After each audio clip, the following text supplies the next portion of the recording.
A few weeks ago, London, England Twitter user Matt Hother posed the following question. Does your board game shelf pass this version of the Bechdel test? Do you have two adjacent games from non-cis male designers? The original Bechdel test asked how many films had two or more named women speaking to each other about anything other than a man. It became a casual litmus test to see which movies were continuing to center male voices in stories. It's often surprising to realize how few films actually pass this test, and Mr. Hother's analogy is similarly interesting. I recognize that it might be strange to hear another cis-white male comment on this topic, but it's important to me to continue to show that gaming hasn't been a boys' club for a while now, and it's time all of our shelves, mine included, reflected that. Twitter, being what it is, separated into two non-equal camps. The first, much larger and less problematic camp, took the idea and ran with it, posting pictures of their shelves and generally realizing that no, their shelves don't. And it's not exactly easy. According to Elizabeth Hargrave, designer of Wingspan, only 8 of the top 100 games listed on BoardGameGeek have at least one or more women or non-binary designers credited. Sadly, those numbers only get worse the more you open up the pool. A mere 5% of the top 500 games bear the same demographic, and a scant 4% of the top 1,000 can make the same claim. To further illuminate the issue, Hargrave created a BoardGameGeek geek list, which we've linked to below, that attempts to list all the games on the site created by non-cis male game designers. At the time of this recording, on March 15th, 2022, the list had over 540 games on it. Recognizing that my shelf also failed the board game Bechdel test, we at GLHF decided to give our viewers some help. Bringing awareness to inequity in board games is one of our core values here, so we created this list of our top 10 games made by women and non-binary designers in alphabetical order, as they'd appear on any proper game shelf. Bosk. Erica Bouyeris partnered with Daryl Andrews for this Floodgate title back in 2019, which still bears a permanent place on my shelf thanks in no small part to the Squirrel Meeple, or Squeeple? This area control game is absolutely gorgeous, but also has a tight, fun design that puts it well above photosynthesis, in my opinion. Cryptid. A 2018 release from Ruth Vevers and Hal Duncan, this logic puzzle turned board game paved the way for later titles like Search for Planet X and Mind Management. An elegant design, you and up to 4 additional friends are all competitively hunting for the Cryptid, which given each player's individual rules, can only exist in one spot on the modular board. Vevers and Duncan's design was an instant classic and provides for nearly unlimited replay value for those without photographic memories. Irish Gauge. This 2014 auction and economic game from Amabel Holland is one of 3 in the Winsome game set and the first in Capstone Games' Iron Rail series. Amabel's slick design in the cube rail genre elevates it above the gorgeous table presence into a long-term classic. My personal love for anything railroad-themed aside, the semi-cooperative elements combined with the inherent unknowns of a regular auction make this one fresh and interesting every time it hits the table. Being able to read your opponent's and think ahead is a hallmark of this style of game, and Amabel hits the spike right on the head. Mansions of Madness 2nd Edition. Designer Nikki Valens helms wrangling this beast of a game through its difficult 1st edition and into a streamlined and sleek 2nd edition.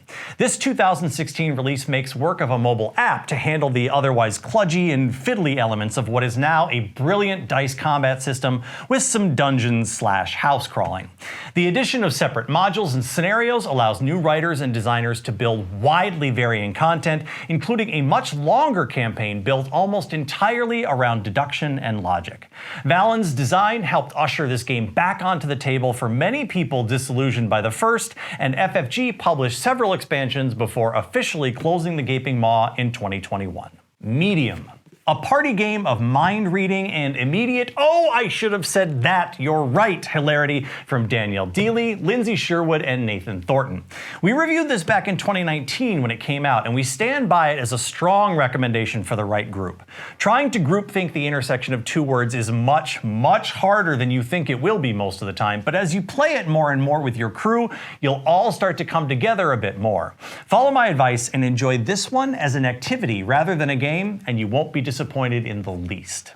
Monarch. Bonus points for this 2015 game from Resonim as it not only features 2 women on the design team in Mary Flanagan and Zara Downs, but also 2 women artists, Kate Adams and Sarah Ettinger. While the art is visually striking and unlike anything I've seen in board game design, maybe ever, Flanagan, Downes, and Seidman's game design is simple and elegant while maintaining plenty of tension. Monarch is a tableau builder from the bottom up, featuring up to 4 sisters all in line for the monarchy. Who ascends the throne is ultimately up to who can prove to the queen that they're ready to handle the challenges of governing their kingdom. With some occasional semi-cooperative elements, there's plenty here to keep serious board gamers interested while welcoming new players with open arms. Nisei Netrunner. While not technically created by a specified set of designers, Nisei's design team is led by June Cuervo, and during our conversations at PAX Unplugged back in December, June made it abundantly clear that high on Nisei's core value list is featuring queer and non-binary voices in their game. Whether that's through card art, their design team, volunteers and playtesters, whatever, there's a strong commitment to making sure that their game represents the world as it is. It helps a ton that Netrunner is the strongest 2-player card game I've ever played, and while the original was created right here in Minnesota by Fantasy Flight Games, the team at Nisei has taken the torch and continues to carry it with an incredibly strong product. Sacred Rites. A somewhat awkward addition to this list, Sacred Rites is a fantastic 2020 social deduction game from designers Julia Korwer and Jono Naito. Published by now shuttered Story Machine Games, we picked this one up on a whim and were delighted by its simple premise. You and your table mates are cult members, taking place in your regular cult rituals. It's possible, however, that one or more of you might just be there for the free food and not a part of your group. Everyone has to participate in the ritual, but those who don't quite seem to fit can be outed. It plays quick and allows for lots of fun moments. If you can find a copy of this one and enjoy social deduction, it won't disappoint. 10. Ranking very high on GLHF's Best of 2021 list was this design from Flat Out Games and published by Alderac. Molly Johnson receives top billing on this one. Alongside her are Robert Melvin and Sean Stankiewicz.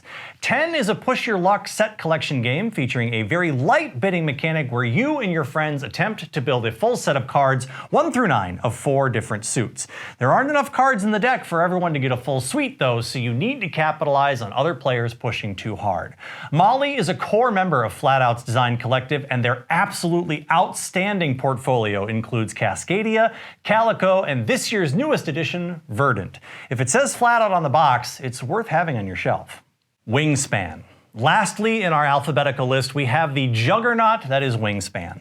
This 2019 release from Stonemaier Games and designer Elizabeth Hargrave has deep, satisfying gameplay, snugly nested in premium production, and phenomenal table presence. This bird-watching themed engine builder took tabletop by storm and has hatched 2 full expansions already, with likely more on the way. A channel favorite, it boasts 40 award nominees and wins, including 2019 Board Game Geek's Game of the Year. If you're one of the 4 people who haven't played this yet, you're missing out on a terrific game by an incredible designer.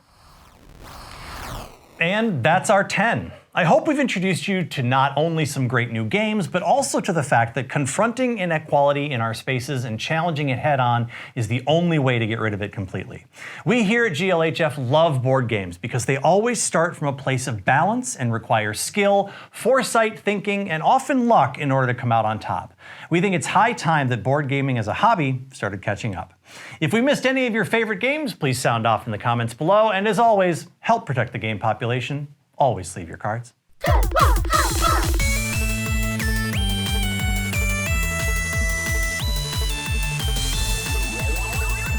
Hey everyone, if you liked our video, please hit that sub button and ring the bell for notifications. Check out all of our other offerings at goodluckhighfive.com, and please consider becoming a patron of the channel over at patreon.com/GLHFmagic. It helps us keep making videos, reviews, and podcasts. You can become a member for any dollar amount. We're also always looking for new games to review. You can reach me at glhfnicholas@gmail.com. You can follow me, Captain N the Game Master, at Captain NGM on Twitter and Instagram, and follow the channel at GLHF Magic. Remember, please shop at your local game store whenever possible. Until next time, I'm Nicholas, and good luck. High five.